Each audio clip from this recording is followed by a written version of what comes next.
Les presento a Joan Tallada, que es un cliente que ha sido de la librería desde que abrimos en Sanz y ahora bueno, es un lector heterodoxo, lee de un montón de cosas y ahora quiere de esto y ahora quiere del otro y pues le gusta discutir muchísimo y entonces, bueno, discutir en el sentido de dialogar, de hablar de lo que está leyendo, no de pelear. Y bueno, pues nada, lo único que quiero es bienvenidos y espero que disfruten la charla. Nos hablará de las muchas vidas de Mozart y ya está. Bienvenidos. Muchas gracias, Cristian, y muchas gracias por participar. Como hemos promocionado a través de las redes sociales, esta no es una charla sobre Mozart, sobre su vida, sino sobre cómo quien ha escrito sobre su vida lo ha interpretado, porque hay muchos libros sobre él. Es uno de los autores, seguramente uno de los compositores sobre el que se han escrito más obras. Y también se han hecho películas, series de televisión, cómics, hasta libros infantiles. Entonces, el aspecto que me ha interesado como lector es no tanto ir a saber quién tenía la verdad, sino a ver cómo cada quien interpreta eh, esa parte de la vida del compositor. Buena parte de lo que se sabe sobre él está basado en las cartas que nos han llegado. Eh, la familia escribía muchas cartas, aunque no todas fueron conservadas, sobre todo la viuda Constance destruyó parte de ellas, eh, por razones que no sabemos. Sin embargo, que alguien escriba una carta y diga algo no quiere decir que siempre lo que ha escrito sea verdad. Con lo cual, los diferentes biógrafos se han dedicado a interpretar lo que significaban esas cartas. Sí que hay otros datos más objetivos que sirven para ir construyendo ese puzzle de la vida del escritor, ¿no?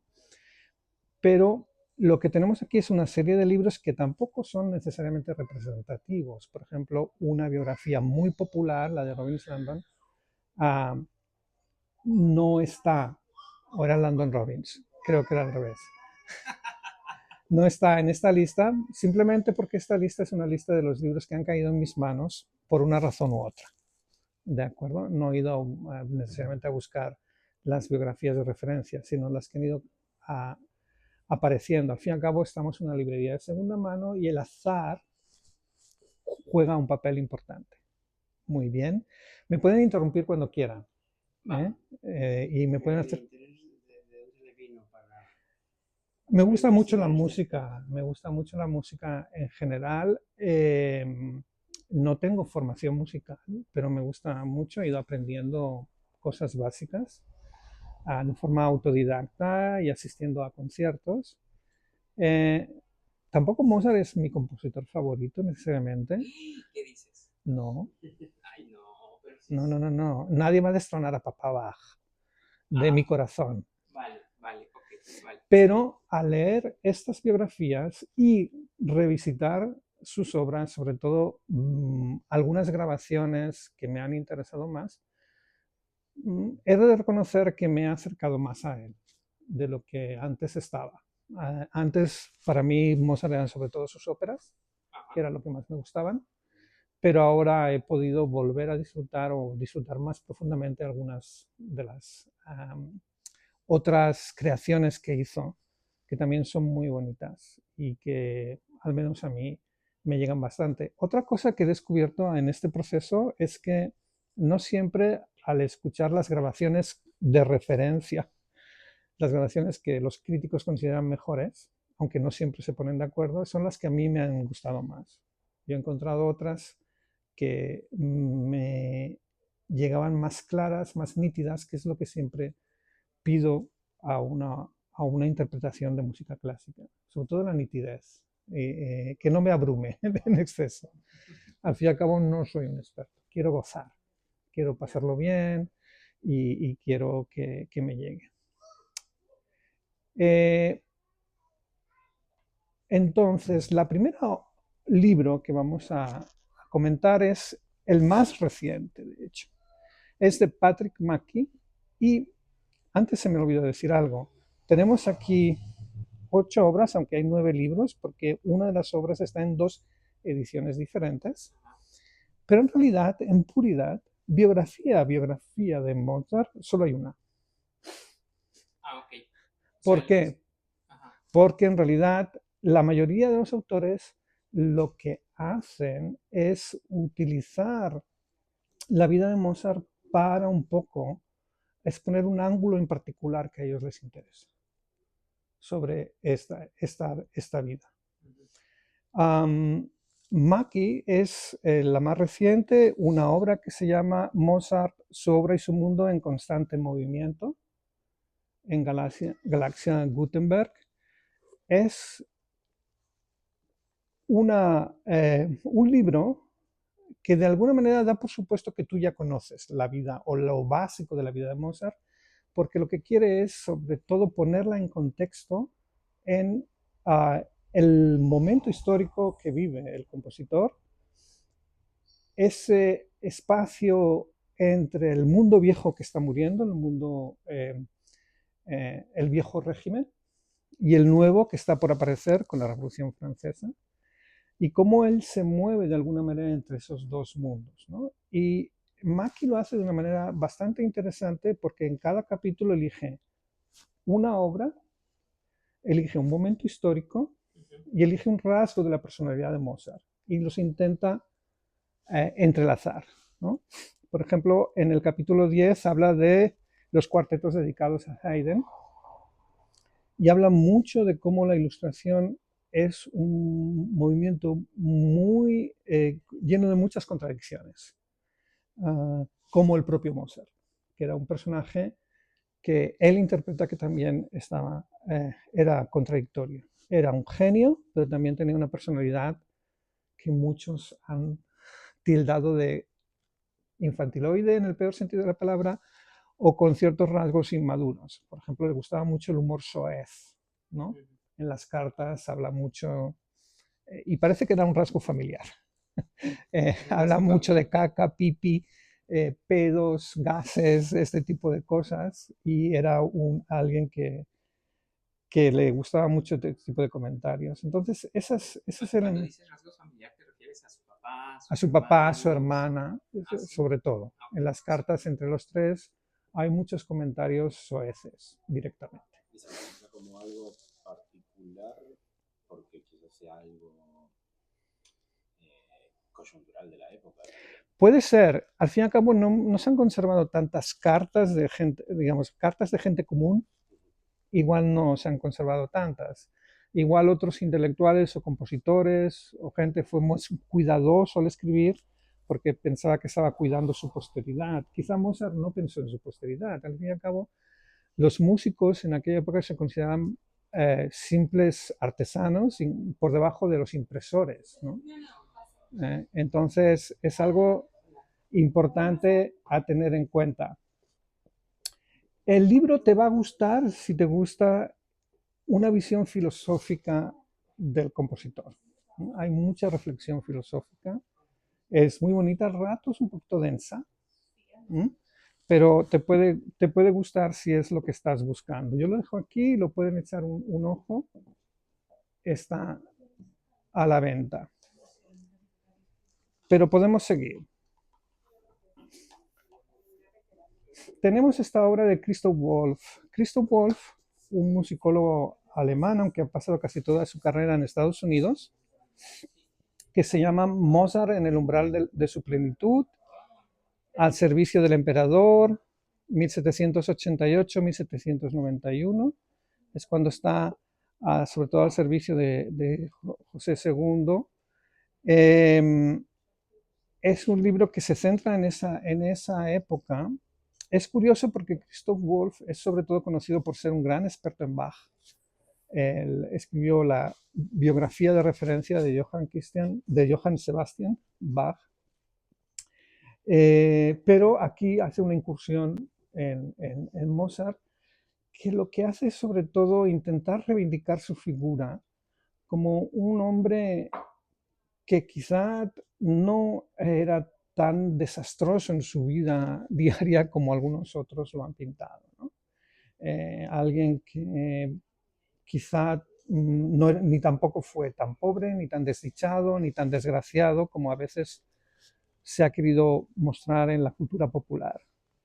Él llega a demostrar con cifras que recibía un sueldo más que razonable, en contra de los que creían que vivió en la pobreza, y además que tenía un prestigio un poco por encima de otros compositores de la época.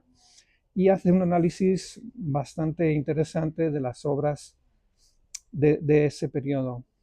Hay una curiosidad en este libro de Acantilado, es que la traducción es de Ramón Andrés. No sé si ustedes son fanses de Ramón Andrés. Ramón Andrés es Premio Nacional de Ensayo. Es un gran musicólogo, también español, aunque nació en Pamplona, se crió en Barcelona y luego hoy vuelve a vivir en Navarra. Y lo curioso de esto es que el siguiente libro que tenemos es de Ramón Andrés, precisamente. Y eso es llamativo porque Ramón Andrés, que fue músico profesional en su época más joven, ahora se ha centrado en el ensayo, es, como digo, Premio Nacional de Ensayo, y su foco hoy en día es más en la música barroca, es decir, el periodo previo a Mozart. Ha escrito sobre Bach y su época, pero también sobre otros autores en torno a los siglos XVI y principios del XVII. Esta incursión en la obra de Mozart, este libro, tiene la gran ventaja de que, bueno, aparte de estar muy ilustrado, es bastante erudito, relaciona mucho Mozart con muchos otros creadores e intelectuales, compositores, pintores, escritores de la época. Es el que hace una historia cultural más completa del autor. Entonces, bueno, tiene ya su época, es del 2006, hace 20 años, pero sigue siendo bastante válido. Como digo, no hace necesariamente un viaje de la infancia al deceso, hace como flashbacks muchos en la historia de Mozart, pero eso resulta interesante si te gusta, como a mí, mucho la historia cultural. Aquí lo tienen, el caso de Ramón Andrés. El siguiente, del que tenemos 2 ediciones, es Wolfgang Hildesheimer. Curiosamente tenemos una edición antigua del año, creo, 77, que se volvió a editar más tarde. Déjame ver si es exactamente. Bueno, el 77 es la edición original en alemán, el 82 esta española, y se volvió a reeditar en el 2000 algo. No lo sé de memoria, déjeme ver. Es la misma edición porque tiene el mismo traductor. Esto es del 2005. Esta segunda es, bueno, tapa, ya ven, cartoné, el gramaje y la impresión es de mucha mejor calidad. Las fotos son estupendas, hay todo que decirlo. ¿Qué pasa con esta obra? Esta obra tiene mucho análisis psicoanalítico. Sí. Y además el señor no engaña, desde el principio te cuenta. Yo voy a presentaros Mozart desde un punto de vista de la psicología y del psicoanálisis. Y lo que hace es intentar interpretar su obra, sus cartas y su vida desde este punto de vista. Un ejemplo bastante claro, por ejemplo, es que cuando habla creo que es el 5º cuarteto dedicado a Haydn, habla de que es un cuarteto extrañamente alienante y que no sabemos por qué. Yo me lo paso bomba con ese cuarteto, no sé el señor cómo ha llegado a esas conclusiones, ¿no? Pero si a alguien le gusta la psicología, el psicoanálisis, enfocar la obra musical desde ese punto de vista, adelante. Aquí está y es realmente una edición de bastante calidad. Tienes que conocer la biografía, entonces, para hacer Un poco sí, en este, porque si no te vas perdiendo un poquito. Pero bueno, al final trae una cronología muy exhaustiva. Eso sí, aquí trae una cronología muy exhaustiva, con lo cual dice, bueno, yo no te voy a contar la vida, pero mírate la cronología si quieres. Otra cosa que hace al final, y es el único que lo hace, es recomendar grabaciones. Eso sí, son grabaciones actualizadas hasta más o menos el 2005. Es decir, que de lo que se ha editado, grabado y publicado desde entonces no está incluido, pero es una manera de guiarse para quien quiera empezar a conocer las obras de Mozart. Hildesheimer. tuvo muchos, ¿no? Yo veo que para la juventud que tenía de 25 años, ¿no? Cuando se murió, Déjame recordar, aproximadamente. 30 y poco, 30 y, sí, 30 y No algo. sé si tiene más de 700 obras musicales, ¿no? Es una barbaridad. El señor era todo un artesano. Como un récord, ¿no? De casi. Bueno, el récord no. El récord lo tenían otros. También vivieron más tiempo. Por eso. Pero sí, producía mucho, la mayoría de las veces por encargo, a veces por placer. Vamos a recordar exactamente. Sí, él muere en 1791, no, poco antes de cumplir los 37, sí que no recuerdo. Murió en el 91 cuando nació. No recuerdo. Pues sí, Bueno, pero antes de hagan los sus 40, matemáticas.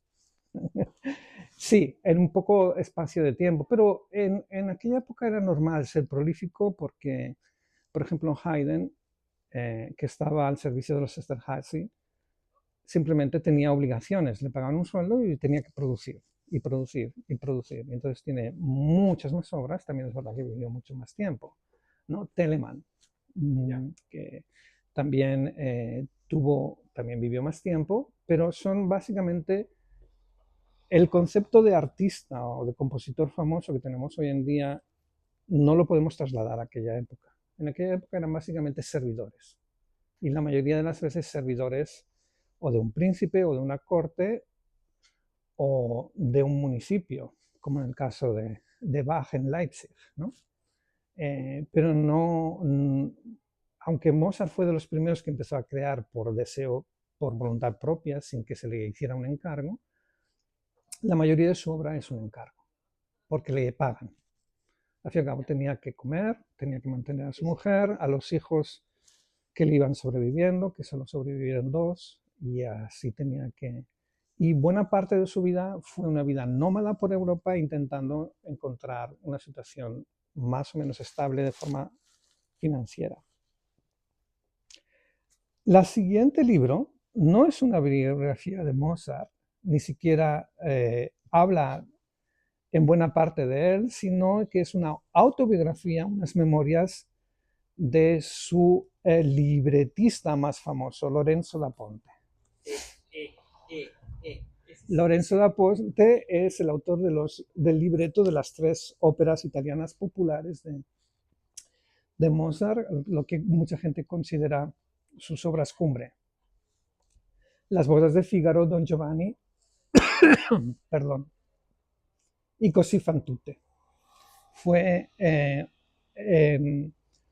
Lorenzo da Ponte, que era italiano, originalmente tenía otro nombre, pero su padre, que era judío, se lo cambió al casarse con una viuda católica, y como era bastante común en la época, adoptaron el nombre y el apellido, o sobre todo el apellido, del clérigo que los convirtió al catolicismo, que se llamaba Da Ponte.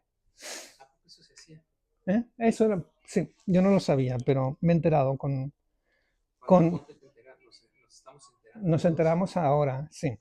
Entonces, Lorenzo da Ponte es un judío converso, Ok. básicamente, que también viajó mucho, que era muy listo, que era un poquito mentiroso compulsivo, en las memorias cuenta cosas que son así como así, y que acabó en Estados Unidos siendo profesor de literatura italiana. ¿eh? Es una vida bastante curiosa. Pero lo que nos interesa aquí es que él, durante el tiempo que fue poeta oficial en la corte de Viena, fue el que facilitó que se crearan las 3 obras más populares operísticas de Mozart, ¿no? Oye, y ahora yo estoy viendo la serie, la nueva, la que está, Amadeus. Amadeus. Sí, ahora se acuerda que hay una película de Amadeus, la de 1984. Sí, aquella que crea el con Salieri, ¿no? Que creó Sí, ya el que, sí, mito de que era tonto que es un y, mito, así, claro, y Salieri era muy ajá, sádico y tal, y sí. envidias y todo era mentira, ¿no? Sí, Sí, sí, sí. o sea, la obra de teatro es una obra de teatro que luego se hizo película, ahora se hizo serie, Ah, y le han variado, le están variando cosas, como que están medio matizando toda esa historia que está en la película. Y justo lo que quería preguntar es que lo que cuentan es que Da Ponte fue libretista de Salieri Era libretista de varios. y que Salieri, bueno, en la serie se lo pelean, o sea, Salieri se pelea que no debería ser el libretista de Mozart. No, no es cierto, sabemos por cartas y documentos oficiales que al menos en 2 ocasiones Salieri le dio trabajo a Mozart porque no le interesaba o no tenía tiempo. Salieri era el Kapellmeister, era el jefe, Sí, sí, sí. y ya tenía esa situación reconocida, y aunque al principio parece ser que lo vio con algo de aprensión, luego le dejó de prestar atención. O sea, era como que Le daba un poco un igual. empleado más. O sea, Un empleado Mozart era más. de... Un empleado más de la corte de los Habsburgo, Ajá. y de hecho más de una vez le dio trabajo porque él o no lo quería aceptar o no daba abasto. Entonces no, y tampoco es cierto que Salieri fuera el encargado, quien le encargó el Requiem, ¿no? Sabemos que fue un conde o duque o uno de estos nobles que se le había muerto la mujer y entonces quiso encargar un Requiem. Y además este señor tenía por costumbre encargar música a compositores que luego hacía representar y decía que era suya. Salieri. No, el conde, el noble, Okay, que encarga el Requiem. Perdón. ¿Vale? Sí, okay. Perdí el hilo. Tenía esa costumbre. No, Salieri no tenía ninguna necesidad porque era muy reconocido. Okay. El principal punto es que en la corte la moda era tener compositores italianos. Y aunque Mozart hizo óperas italianas, no lo era. Era salzburgués, porque ni siquiera Salzburgo formaba parte en ese momento de Austria, que tampoco existía como tal todavía, como la conocemos hoy en día. El siguiente libro es de un clásico francés, Stendhal. Stendhal escribió varias vidas, una vida de Haydn, una vida de Mozart, y aquí está editada en una edición muy bonita de Alba, de forma separada, porque Stendhal hizo como un compendio de estas escrituras. Lo más importante que hay que saber de eso es que es un plagio. ¿Qué? Es un plagio. ¿Qué es un plagio? O sea, ¿por qué llego como a pleno chisme? Es un plagio porque en aquella época pasaban 2 cosas. No había copyright, no había derechos de autor, entonces la gente se plagiaba descaradamente.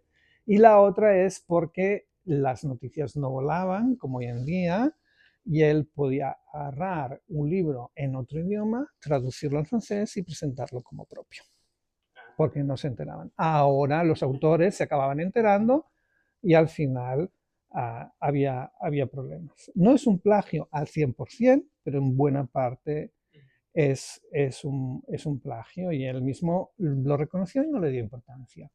Diciendo, sí. Total, le he hecho un favor, lo he hecho conocido en mi propio idioma. Lo que sí que es interesante del libro es que está escrito con digamos, la belleza del estilo de Stendhal, y al final hay una serie de análisis sobre las óperas del autor que son bastante curiosos y valen la pena leer. ¿Vale?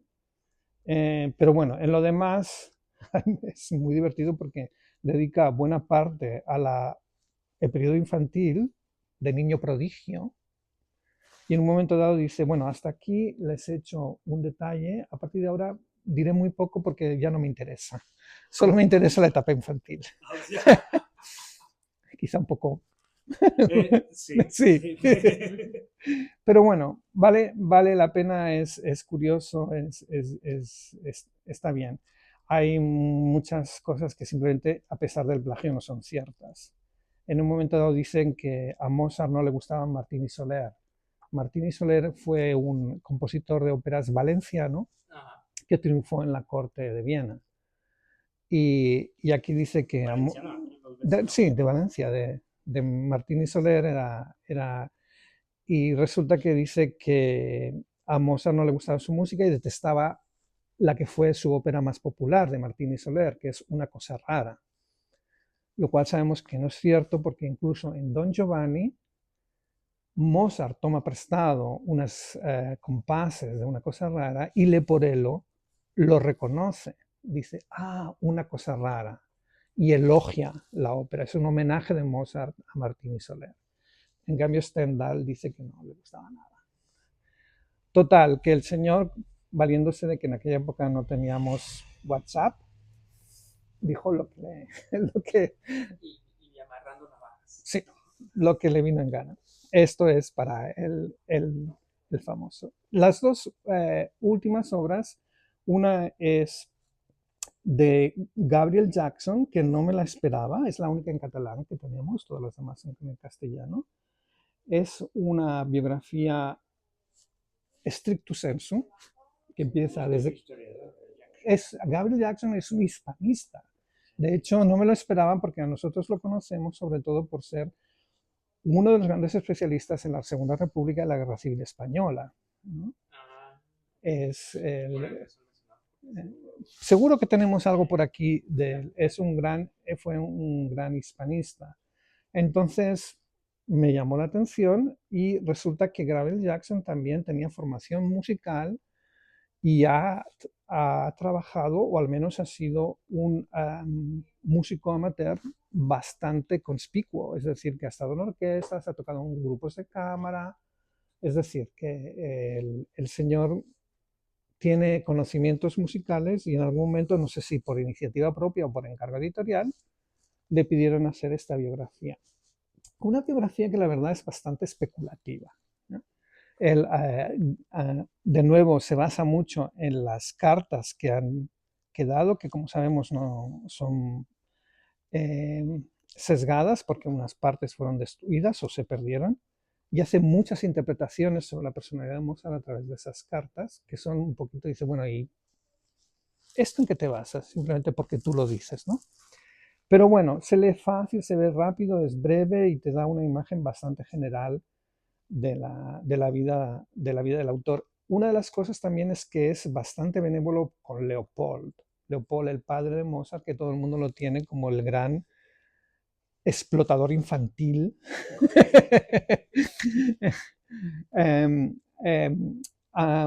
Antes de que existiera ese término. Cada uno juzgará. Es cierto que en la época los niños empezaron a trabajar de una manera u otra desde que tenían uso de razón, desde los 7 años, sea cuidando cabras, sea tocando el clavecín. Claro, hasta hace muy poco en muchas sociedades. Pero claro, visto desde lo que llamamos el presentismo, ¿no? Visto nos parece como un señor que explotaba a su hijo desde que tenía 4 años, ¿no? Se traslada a actuales padres que Claro, lo han hecho. Miguel, el padre. por supuesto. Todas las personas que han sido juguetes rotos, ¿no? Nuestra Marisol, ¿no? Española, que también fue... Lucía también, ¿no? Claro. Alguien lo cerraba en la habitación para que aprendiera. Claro. Jackson es de los que, digamos, es menos crítico con la actitud del padre, que la entiende más, reconociendo pues, que era muy exigente, pero es el que también cree que en el fondo lo que Leopold quería es que su hijo tuviera una carrera que le diera de comer y un trabajo estable. Sí, tiene una... Le enseñó música, le enseñó latín, italiano, francés, lo que luego el niño no realmente se comportaba como él esperaba, ¿no? Y en el momento dado que deja de ser niño, empieza a ser adulto, empieza a tomar sus propias decisiones. Y es lo que el padre quizá no acepta soltar las riendas. Cuando ya el muchacho... Sí. Pues eso. Esa es. Y para acabar, tenemos la obra quizá más divertida de todas ellas, que se llama El Estornino de Mozart. Sabemos el Estornino de Mozart. Sabemos por las cartas que Mozart tuvo un estornino durante 3 años. Lo tuvo en casa. Y en una de las cartas explica que cuando pasó por la tienda, escuchó que los estorninos pueden imitar, pueden decir cosas, como los loros, ¿no? Es uno de esos tipos de animales que va a decir, hola guapa. Pues te puede decir este tipo de cosas. Según el mito, Mozart se quedó prendado del estornino porque reprodujo un fragmento de uno de sus conciertos para piano.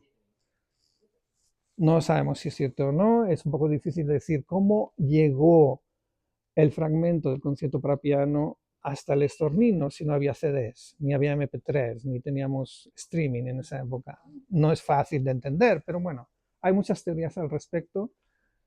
Si Mozart se lo inventó, si en realidad el pájaro se lo aprendió luego en la casa, que era también más posible. Lo que es interesante es que Lianda Linhaupt es ornitóloga y entonces decide, para reproducir la experiencia de Mozart, llevarse un estornino a casa. Un estornino en Estados Unidos es considerado una especie invasora, muy invasora, hasta que el punto de que todos los ornitólogos aman los pájaros menos los estorninos, a los que odian. ¿En serio?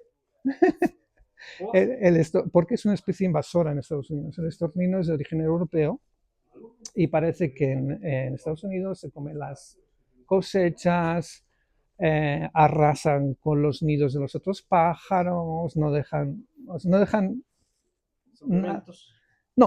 no, simplemente son invasivos. Okay. Son muchos, se reproducen con muchísima facilidad y sí que pueden ocupar nidos de otros, también lo hace el cuco, y nadie se mete con el cuco, de hecho, pero parece que el estornino.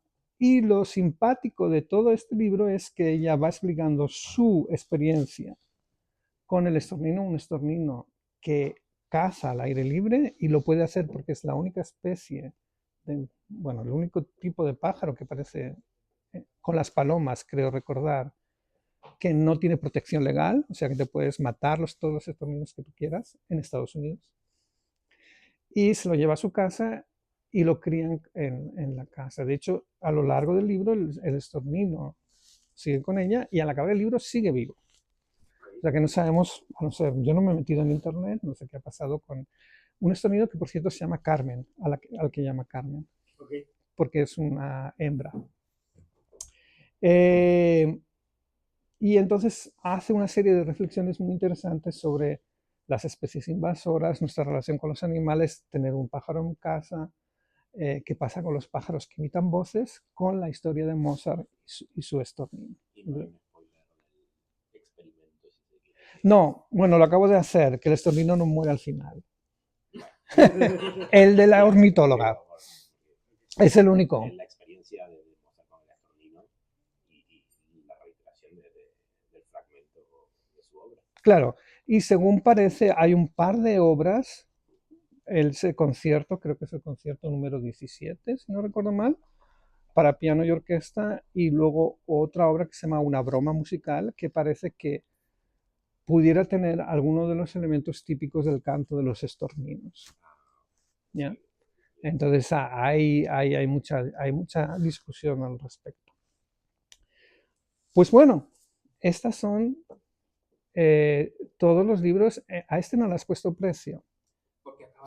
Lo acabo de soltar, es cierto. No sé si tienen alguna pregunta. No. Lo estoy poniendo en el micrófono. A ver, biografía tenemos esta en catalán y si pudiera aconsejar otra, quizá la de Ramón Andrés, aunque no es lineal. Esta es un poco empieza hablando mucho de la vida de Mozart y eso al tercio del libro empieza a decir, bueno, y nació, qué tal, qué cual, qué cual. Pero bueno, se parece bastante. Y solo la que es canónica, es decir, estos fueron sus padres, nació en este contexto, es la de Gabriel Jackson, en catalán. Sí, pero lo que me ha extrañado es que siendo un historiador no sea riguroso, ¿no?, en las fuentes y eso en cuanto a... Porque un historiador, y más de su nivel, tendría que basarse exclusivamente en documentación creíble, ¿no? Es una muy buena pregunta. No tengo una respuesta clara. Quizá aquí, al ser un ámbito fuera de lo habitual para él, que es básicamente la historia española, se sintió más libre y al ser músico, y él en el prólogo dice un poquito, aquí a veces voy a decir lo que a mí me parece, ¿no? Porque yo creo que se permite, es como un divertimento, se permite ser menos quizá riguroso o más libre en las interpretaciones de lo que de la vida del compositor, ¿no? A mí lo que me ha chocado de su vida es que creo que es un genio, pero no un genio en cuanto a aportar algo revolucionario al mundo musical, ¿no? Es otro tipo de genio, pero no sé exactamente cómo, ¿no? ¿Qué es lo que aportó él? Claro, la facilidad de musical que tenía era extraordinaria, ¿no? Era capaz de escuchar una cosa, aquello famoso del Vaticano, ¿no? Que se le queda grabada y luego la reproduce. O sea, pero no sé exactamente dónde está esa genialidad, porque tampoco a nivel musical no es que revolucionara la estructura, digamos, armónica o algún... No, tenemos que esperar a Beethoven para eso. Claro. Sí que, bueno, yo creo que la primera constatación es que sus obras se siguen tocando, urbi et orbi, sus óperas se siguen representando y son muy populares. Entonces, no sé si es ser un genio, pero el tipo consiguió pasar a la historia, eso sí, con su vida bastante distorsionada y con su cara en todo tipo de productos de merchandising, ¿no? Sobre todo chocolates. Y chocolates y bombones. Eso por un lado. Por otro, quizás la estructura no fue un gran innovador, pero sí que introdujo muchas melodías que muchas veces son sorprendentes y que te quedan, o sea, que no puedes dejar de silbarlas o que no dejan de resonar en tu cabeza cuando las has escuchado. Algo que no, a mí no me pasa con Haydn, que me resulta de una perfección formal fantástica, pero que yo en la ducha no empiezo a tatarear ninguno de sus cuartetos, de acuerdo, ni ninguna de sus sinfonías, pero ¿quién no reconoce la pequeña música nocturna? ¿O quién no reconoce el principio de la Sinfonía 40-41 o las áreas más famosas de ópera que están en todas partes? Entonces, seguramente lo que fue es alguien que encontró melodías que de alguna manera han quedado en el acervo cultural e incluso en la cultura popular. Eh, eh, ahora no sé si tanto, pero cuando te ponían música de todo tipo en las llamadas en espera, era bastante normal que sonara tan, tan, tan, tan, tan, tan, tan, tan, hasta llegar a odiarlo, ¿no? Seguramente él no era consciente, porque lo que él quería era que se le reconociera su trabajo y se le pagara bien. La idea del artista... ¿La masonería de dónde le venía la influencia masónica? Bueno, de amigos que Eso, tuvo, claro, también le marcó, ¿no? pero no era tan inhabitual. Muchas veces vemos el tema de la masonería a través del peso cultural español, porque sobre todo durante el franquismo se creó toda una idea de que el masón era el anticristo, básicamente. En la Viena del siglo XVIII, ser masón era básicamente ser liberal, ¿vale? Y formar parte de sociedades semisecretas, masculinas, donde las mujeres no podían entrar, pero defensores de la tolerancia religiosa, de la libertad de pensamiento, de ese tipo de cosas. Y eso es algo que él ya le atraía desde joven, ¿no? Aparte de que, bueno, hay lazos de solidaridad y también puede ser una forma de que otro francmasón te haga encargos de música para poder pagar tus deudas. Wolf dice que siempre, y eso sí que resuena en la actualidad, siempre vivió por encima de sus posibilidades. Que alquilaba habitaciones demasiado grandes y demasiado caras, que tenía gustos con la ropa especialmente, que eran muy fuera de lo que él podía pagar, y de hecho hay muestras en sus cartas en que él habla: siempre he visto un tal traje, he visto tales botones. Era un fashionista bastante obsesivo. Y esto creo que, bueno, habla de esa personalidad muy compleja y contradictoria, pero ¿cuál no lo es en el fondo? Cuando decimos, es que tiene una personalidad contradictoria, que levante la mano quien no la tiene, ¿no? La pobreza Aquí nadie la levantó, solo quiero No. confirmarlo en audio. En realidad no es exactamente cierto que muriera pobre. Murió con deudas, sí. Bueno, también quién no. ¿Quién no? Murió con deudas, pero era bastante normal en la época. No era como pobre de solemnidad, sí que siempre estaban apurados porque tenían deudas, ganaban, se lo gastaban, alquilaban habitaciones demasiado grandes, como he dicho, se iban de viaje con la idea de conseguir más oportunidades laborales, pero se iban de todo lujo, con una calesa o con algún transporte muy de lo que ellos consideraban su rango. Parece que a su mujer también le gustaban esas cosas, a Constance.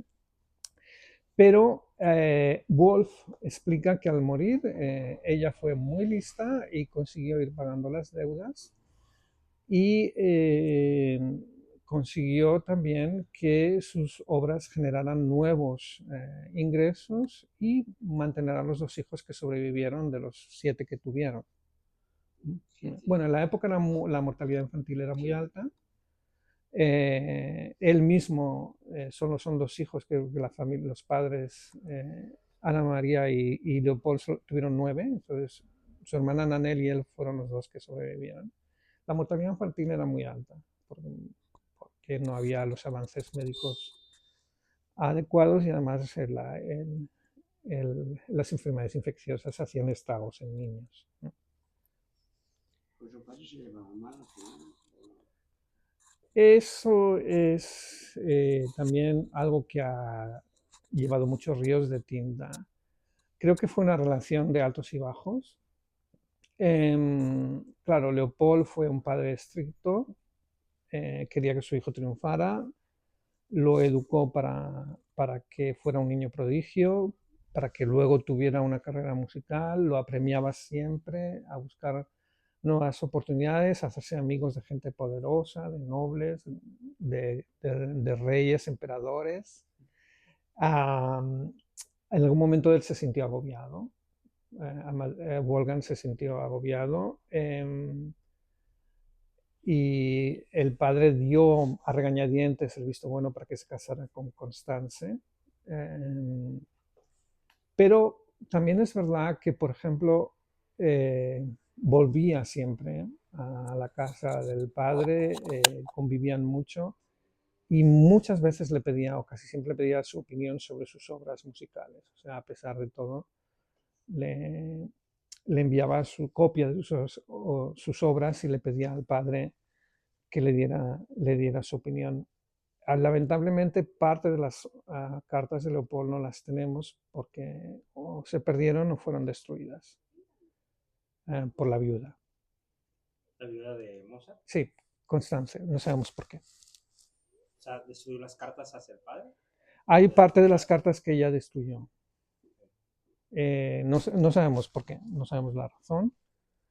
tanto del propio Mozart como las de otros miembros de la familia o de otras personas. ¿A ti qué te sedujo el personaje? A mí me sedujo del personaje, y creo que un poco lo he dicho al principio. Antes de leer estos libros no me gustaba tanto, Ok. excepto sus óperas. Y yo dije, ¿por qué? ¿Por qué todo el mundo le gusta y a mí no? O a mí no me gusta tanto, no es que no me guste, ¿no? ¿Qué debe haber detrás de esto? ¿No?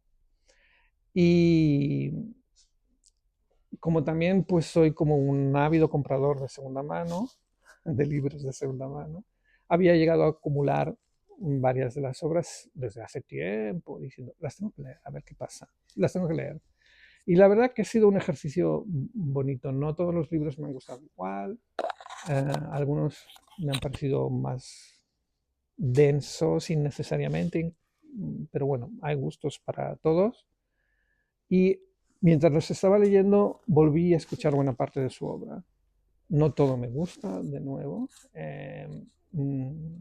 No soy un gran fan de sus sinfonías, pero los cuartetos creo que mm, sí, sí. De joven no me interesaron tanto, pero ahora los he vuelto a escuchar y son muy bonitos y te llegan mucho al alma. Las sonatas para violín y piano son fabulosas. También yo creo que con las grabaciones tienes que encontrar la grabación que te guste. Ok. También, porque no todo el mundo interpreta igual. Claro. Yo ahí sería muy poco dogmático. Yo, para las violín y sonata, perdón, las violín y piano, las sonatas, la que más me gusta es una que ningún crítico pondría en el top, que es la de Longwich con Zimmerman. O sea, tú dices, tú vas a internet y nadie la pone arriba de todo. Y sin embargo, por mucho que escucho otras, vuelvo a esas. Son nítidas, son cristalinas, eh, no son pretenciosas, pero claro, cada uno le gusta algo diferente. ¿Y harías el mismo ejercicio con Bach, que ya que dices que es el que te gusta? No sé, creo que le Es que tengo no sé demasiado si tampoco hay respeto. mucho ¿La material. interpretación de las obras después de haber leído tanto o seguramente una cuestión mítica del personaje? De Mozart.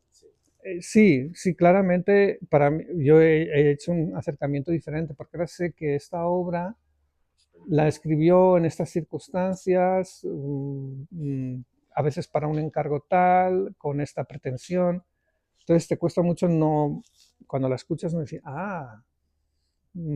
sabes, es que las bodas de Fígaro eran un intento de congraciarse o de tener un puesto muy importante en la ópera, en el sistema musical vienés, ¿no? Que funcionó a medias, porque la obra en Viena no gustó mucho, porque es una crítica, aunque se suavizó el texto de Beaumarchais, de crítica a los nobles, a la aristocracia, o sea, La Ponte suaviza mucho, quita, porque la obra de Beaumarchais estaba prohibida, Ajá. pero convenció al emperador de autorizar la ópera porque dijo, he quitado todo lo que a usted no le gusta. Y en Viena fue un fracaso relativo o un éxito pobre, pero en Praga fue un exitazo, porque en Praga es mucho más... Solo es la primera parte. Sí. Es que está mostrando, muéstralo a la cámara, por favor. El Barbero de Sevilla. El Barbero de Sevilla, que es la primera parte, y Sí. Las Bodas de Fígaro es la segunda parte, ¿no? Lo siento. Ya. Yo pensando que tenía las obras completas de Beaumarchais, no, nomás tengo el Barbero de Sevilla, que la compuso Rossini, ¿no? Sí, se basó. Sí, Rossini, y ya. Aunque antes fue Paisiello. ¿Cómo? Paisiello. ¿Qué vols dirá això? Es otro compositor Ah, que hizo una versión del Barbero de Sevilla, antes ya. que Rossini. Pero bueno, la famosa es la de Rossini. Sí. Ah, ok, vale, no, bueno, pues es que Beaumarchais, ya está. Nomás estaba viendo si entre los libros tenía Las Bodas de Fígaro. Tengo aquí mis notas, sí. Perdón, ¿hay alguna constante en todas las biografías? Como algo que todos los biógrafos pareciera como que sí notan y se repite, ¿no? No sé, la obsesión con la madre, la obsesión con el... Bueno, sí, no todo el mundo, nadie lo interpreta igual, pero la relación con el padre es una constante. Eso está claro. Su primer fracaso amoroso con la hermana mayor de Constancia, Aloysia, porque primero se enamora de la hermana mayor y la hermana le da calabazas, lo rechaza, a pesar de que sigue trabajando con él. Parece que las dos hermanas tenían una voz divina, muy bonita, las dos eran sopranos y participaron con frecuencia en sus óperas y también les hizo áreas de concierto. Entonces su primer fracaso amoroso y cómo eso le afectó también es una constante. Otra constante es sus finanzas, porque es algo de lo que habla constantemente en sus cartas. Está muchas veces quejándose de que no le llega el dinero, pidiendo prestado, hablando con su padre de dónde puede encontrar más oportunidades. Esa es otra constante. Realmente de su vida privada no sabemos tanto. Es decir, aparte de que lo rechazó la hermana mayor de Constanza y que luego se casó con la hermana, con otra de las hermanas, eran varias hermanas. Esa es otra cosa importante, y casi todo el mundo en algún momento acaba hablando del Requiem también, porque el Requiem es el gran misterio sin resolver, pero que para mí, de hecho, es la obra que menos me gusta. ¿Sí? Y sí, es la que menos me gusta, quizá porque me parece pesada.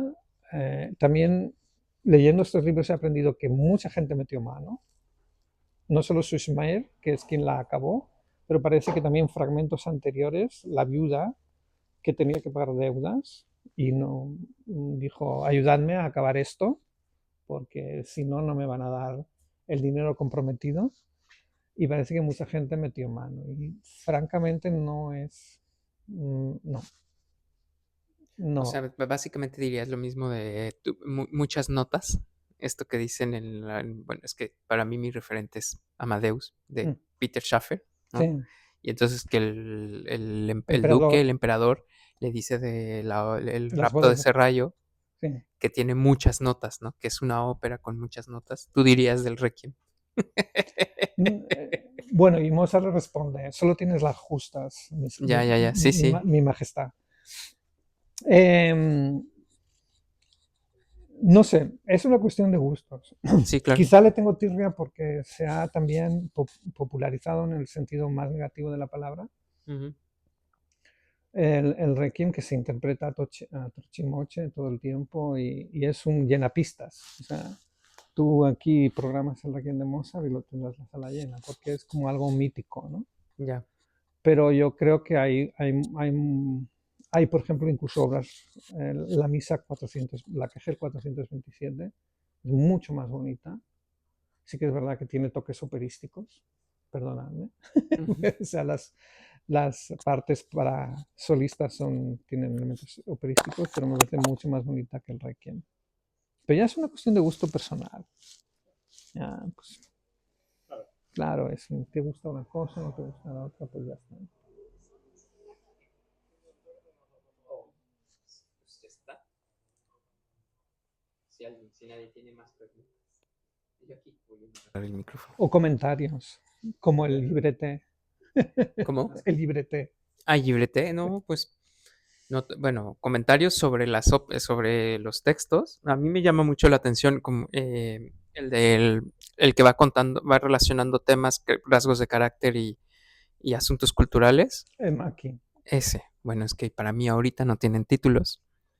El de Patrick Mackie, Mozart, su obra y su mundo en constante movimiento, porque además veo que tiene como está haciendo un ejercicio que ya se ve un poco más frecuente, ¿no? Por ejemplo, lo hace el de Gran Hotel Abismo en el otro, en el del posmodernismo, no me acuerdo del nombre.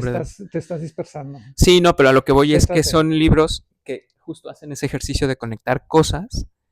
O sea, que el ejercicio es hablar de una persona o de un artista y a partir de ahí ir Mm. desarrollando el contexto. Está interesante aquí, aunque a mí a ratos me perdía, Ya, quizá porque me llevaba hacia sitios que digo, no sé si pues no, pues, pero comparto mucho esa ya, reflexión, pero bueno, es interesante.